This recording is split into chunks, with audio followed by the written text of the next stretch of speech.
Welcome back to Joe's Math Tools. In our session today on multiplying fractions, we are multiplying a whole number to a proper fraction. And if you already see how this is done, let's get started.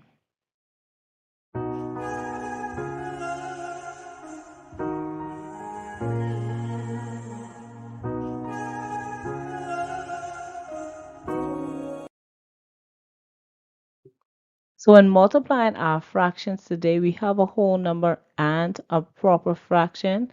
But one thing I want to remind you is that when multiplying any fraction to a whole number, remember that your whole number always has a denominator. And even though that denominator isn't written in, remember that every whole number has a denominator of 1. So we can change our whole number into its fractional form by writing 1 in the denominator. And now that we have done that, we're now going to be multiplying our fractions. But a keynote that I want to plug in here as well, even though the 1 may not be written, remember that if you remember the rule that 1 is in the denominator of every whole number, you can then multiply your numbers as usual without having to convert your 8 even into its fractional form.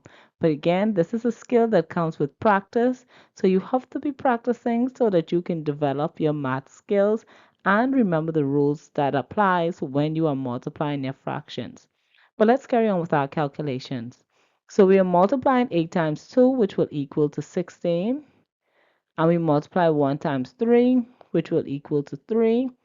And remember that our fraction is in its improper fraction form. So we are going to take the extra step and convert this fraction back into a mixed number.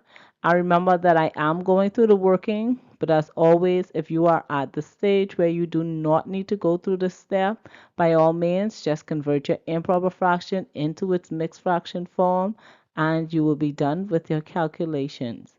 But for my persons who need this additional step, I will go through the working. So 3 will divide into 16 5 times. 5 times 3 is equal to 15, and when 15 is subtracted from 16, we get the difference of 1. Remember that the number at the top of your division root will be a whole number. Your remainder, if there is any, will be your number in your numerator.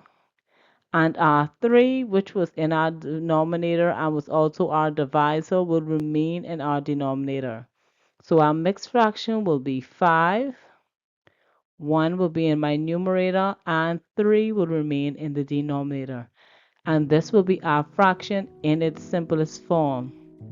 Okay, so there you have it. I hope this video is very helpful to you. Make sure, as always, to get some additional practice in.